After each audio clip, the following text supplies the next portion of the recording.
लोगों को आप लोगों को निकल के जाना है। आप पहले से जानते नहीं थे। आपको तो हम शुरू से कह रहे हैं ना कि मुफ्त में नहीं दिया जाएगा। अब बहुत कम पैसे में देते हैं हम लोग, और इसीलिए देते हैं कि वो सुरक्षित रहे। आप लोगों को निकल के जाना है। आप पहले से जानते नहीं थे। आपको तो हम शुरू से कह रहे हैं ना कि मुफ्त में नहीं दिया जाएगा। अब बहुत कम पैसे में देते हैं हम लोग, और इसीलिए देते हैं कि वो सुरक्षित रहे। कितना कम पैसा में देते हैं? कितना बड़ा पैसा लगता है सरकार को बिजली लेने में, और कितना कम पैसा देते हैं। आप सब लोग रहे एक बात जानते रहे, अब आज बोल रहे हैं।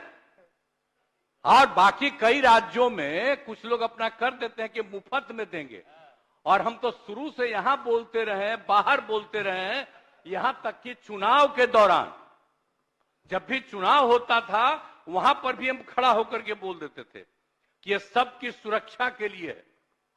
अगर उसको थोड़ा पैसा लगेगा, हल्का सा पैसा लग रहा है, तो आप लोग तो ऐसे ही खत्म कर देते हैं। हम तो सबकी सुरक्षा के लिए रखे हुए हैं। तो आप लोग कुछ सोचिए भाई, चुपचाप बैठिए। ये तो बिल्कुल ही ईमानदार आदमी हैं और खूब बढ़िया से काम कर रहे हैं। अरे इनका बात सुन लीजिए, बैठिए। खैर काल अभी मतलब क्या बात कर रहे हैं।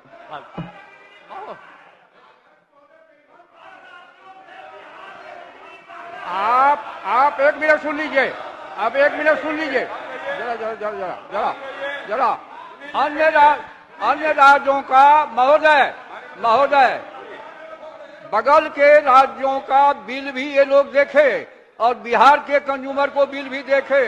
अगर अन्य राज्यों से ज्यादा महंगा होगा तो हम निश्चित रूप से सस्ता करेंगे, और नहीं तो अनावश्यक कुछ बोलते रहना है, अनाप शनाप बोलते रहना है। जैसा मैंने कहा महोदय, 3 लाख करोड़ ड्यूज है कि फ्री बिजली कब तक चलेगी?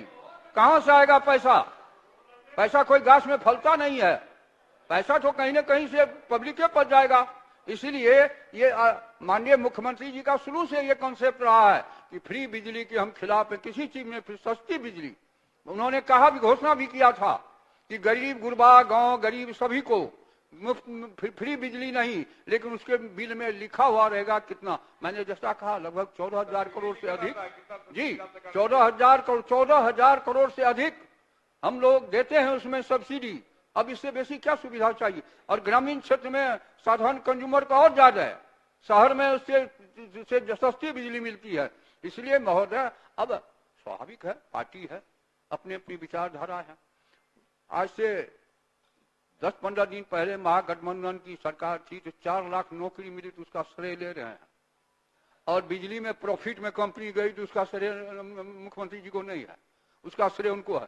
संविधान में व्यवस्था है महोदय, to aid and advise there shall be council of minister.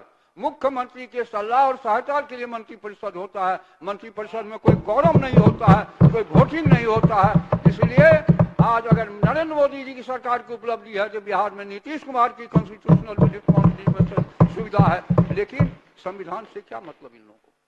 क्या मतलब संविधान से? पलटी मार कहते हैं। जरा बताइए, 97 में आए थे, 95 में आए थे, कांग्रेस के खिलाफ ना आए थे। 97 में जब आरजेडी बनी, किसके समर्थन से सरकार बना था? कांग्रेस। जो कांग्रेस इनके बाप को जेल में बंद किया, हम लोगों को भी जेल में बंद किया, उसके साथी कैसे चले गए? वैशाली में कहा था कि मेरी लाश, मैं घुटना टेक मुख्यमंत्री नहीं हूं, मेरे लाश पर बिहार का बंटवारा होगा।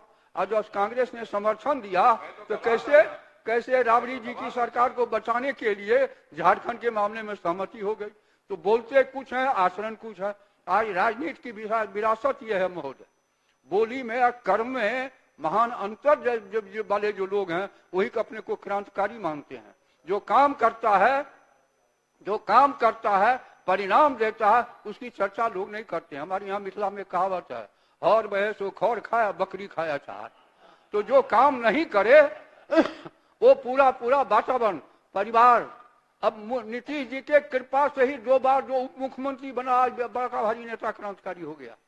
9वां पास भी नहीं है, 9वां पास का कोई परीक्षा तो होता नहीं, लेकिन इनके कृपा से 2 बार उप मुख्यमंत्री बने, बाप की कृपा से नहीं। पिताजी की कृपा से नहीं, पिताजी की कृपा से जरूर पत्नी बनी, मां बनी उनको, लेकिन यहाँ क्रांतिकारी भाषण दे रहे हैं। तो अद्भुत चीज है, वचन कर्म में महान अंतर आज देश की राजनीति की विरासत के लिए खतरनाक स्थिति है महोदय। दुनिया का सबसे बड़ा लोकतंत्र आचरणहीन नहीं चल सकता है।